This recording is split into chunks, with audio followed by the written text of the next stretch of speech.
Hi, my name is Brooks Agnew. I'm the host of X Squared Radio. My channel is the potential of all potentialities on Sci-Spy TV. The reason I brought you here tonight, around my campfire, is to try to answer the question many people ask me: how did I ever get started in this area of study? Well, I guess it goes back to the year 2006. August 17th to be exact, at Trout Lake, James Gilliland's ranch in Washington State. This was a interesting evening, I will tell you. I was supposed to speak on Sunday. This was Saturday night. I had seen all the other speakers on Friday and Saturday. Very interesting. If you ever get a chance to go to a conference, you definitely should go, like the Beyond the Matrix 5D Awakening conference in March of 2019 in Sedona, Arizona. If you want to find out more, you can go to xsquaredradio.com, click on the Events tab on the left-hand side, use the promo code Brooks10 and register. So, what happened that night is I went into meditation, and a very strange connection opened up between Mount Adams and me. It kind of connected here in my heart area. It felt kind of like a padding on my chest, and I actually thought maybe my heart was racing at the moment, but it wasn't. After a while, I began to hear what sounded like singing. I thought maybe James had some album on and some choir was playing, but it wasn't coming through my ears. The sound was actually coming through my heart. I didn't want to come out of meditation. I just wanted to enjoy the joy, the peace, and the love that I was feeling at that moment. And as the minutes went on, the words that they were singing became clear to me. It was peace, love, and joy. As I said, quite a blissful moment. And then the singing subsided. And when it subsided, there was a moment of silence, and then there was another voice. And that voice came by itself and said, "Because you are quick to forgive, you are forgiven." At that moment, this connection between myself and the mountain came apart, and I felt a decompression occur. And when that rush of, it felt like air came out of my heart, it kicked me backwards, and I woke up out of meditation. Well, the people that were with me were as startled as I was. I said, "Wow, did you see what happened?" And they said, "Wow, did you see what happened?" They had a different experience than I had. I had this audio kind of very blissful connection. What they saw were these gold plates, drawings, schematics, maps going into my back during the time I was in meditation. They didn't want to wake me. I didn't want to be awoken, to tell you the truth. But when I came out of the meditation, I felt completely different. Now, that night, I laid my glasses down for the last time. Up until that day, since I was 5 years old, I had asthma, difficulty breathing. It would close up like I was breathing out of a drinking straw while trying to climb a flight of stairs. I never had another attack. It's been well over a decade since that happened. It has never reoccurred. I also dropped a tremendous amount of weight in a very short amount of time. I seemed to just reset my whole body, my whole physique reset. And I realized that I had gone into a different state of being. I had reawakened. Several times during my life, I had woken up from time to time, just like you do. You kind of wake up when you're a teenager. You wake up in your mid-20s. You wake up when you are in your mid-30s. And we just have a tendency to go back to sleep. We get caught up paying bills. We get caught up raising kids, going to church. All of those things, we get lost in the solids of being mortal on the earth. And over time, what we realize is there's a greater being inside of us. We just don't know how to bring it out. So my co-author and I had finished writing the Arc of Millions of Years series, which was a 2,000-page series on the creation and destiny of the earth. We researched 44 ancient civilizations. And in this research, what happened was we realized that every ancient civilization had some kind of vision of what was going to happen in this reality, in this time, in 2012, 2013, 2014. And to them, it was kind of an end time scenario.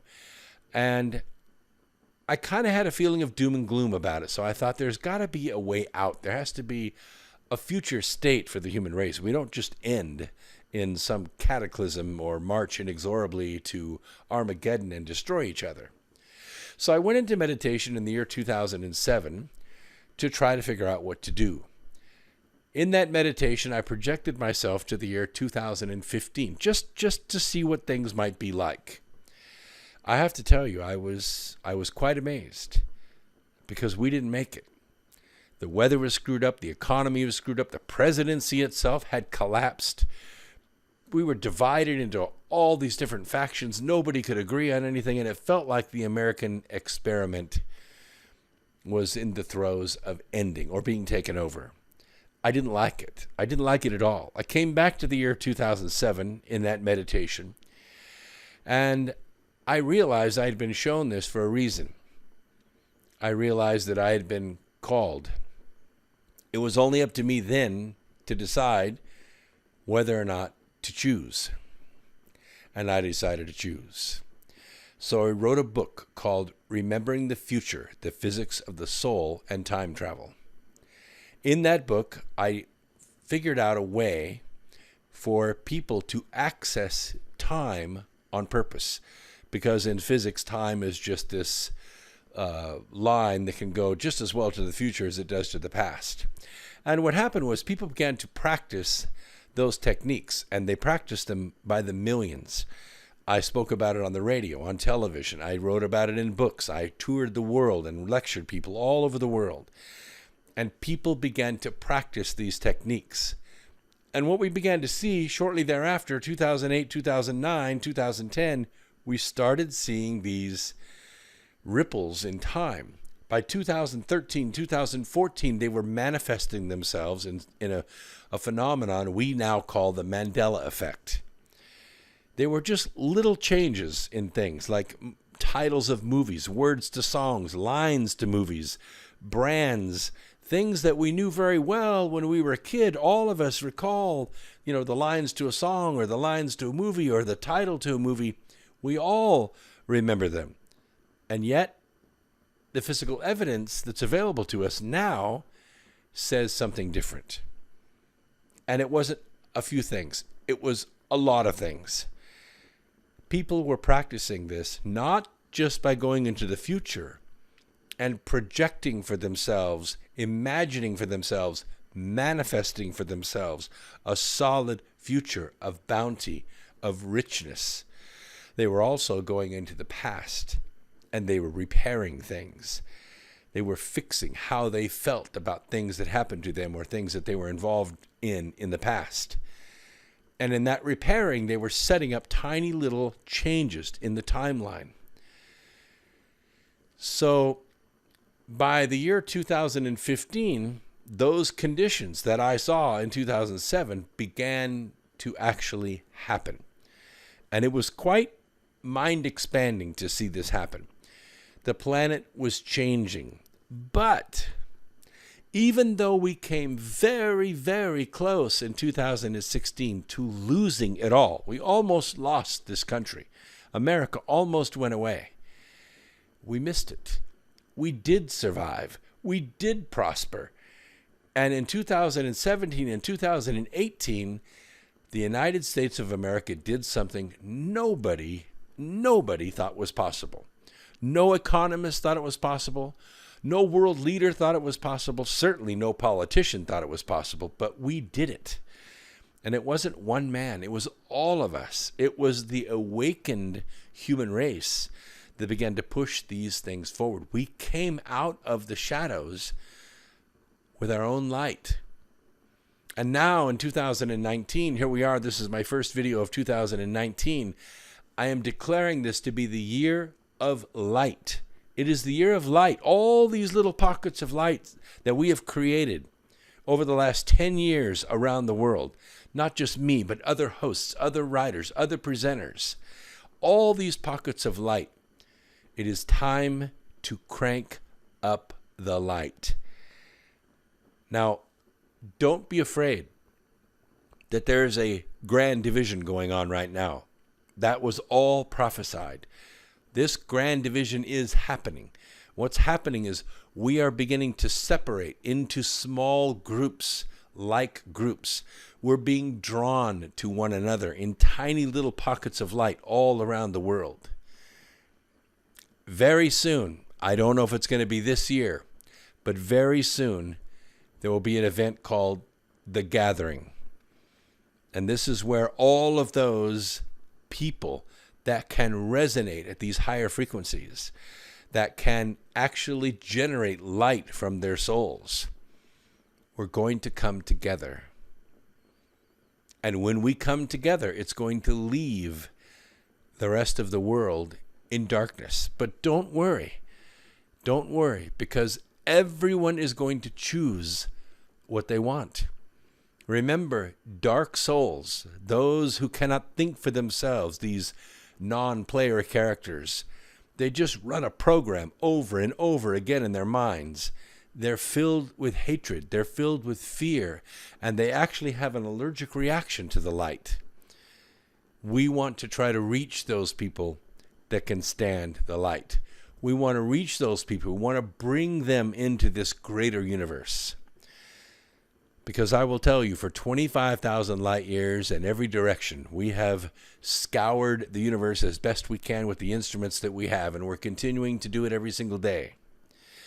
We realize there are no other planets like this one. This is the greatest show in the universe, right here. And you are part of it. You're here. You're right now. You're watching this video, and you know what I am saying is true. You know the light is in you, or you wouldn't be here right now. This is the calling. Now it's up to you to choose, because many are called, but few choose. What we really want to do is we want to reach out in those people. We want to show them the potential of all potentialities. We want to show them that they can be anything they want to be. They can do anything they want to do. Almost more importantly, what we need to show them is it's not necessary to have everything you want to have. It is not. Don't get caught up in the solids of this world. We are beings of light, not beings of toys in our garage. Very simple things we require to reach very high levels of glory. So as we bring you this channel, the Potential of All Potentialities channel on Sci-Spy TV, each one of these videos is going to be designed to teach you a principle, to teach you a skill that you can apply in your own life, your own way, to turn up that light, to make it to when you look out on the universe, you see endless potential. This is not a zero-sum game. We don't take away from one person to give to another. It doesn't work that way. We are creators. We can turn energy into anything we want. And it is time to do that. My name is Brooks Agnew, host of X Squared Radio. This is the Potential of All Potentialities channel on Sci-Spy TV. Thank you for joining me around my campfire tonight.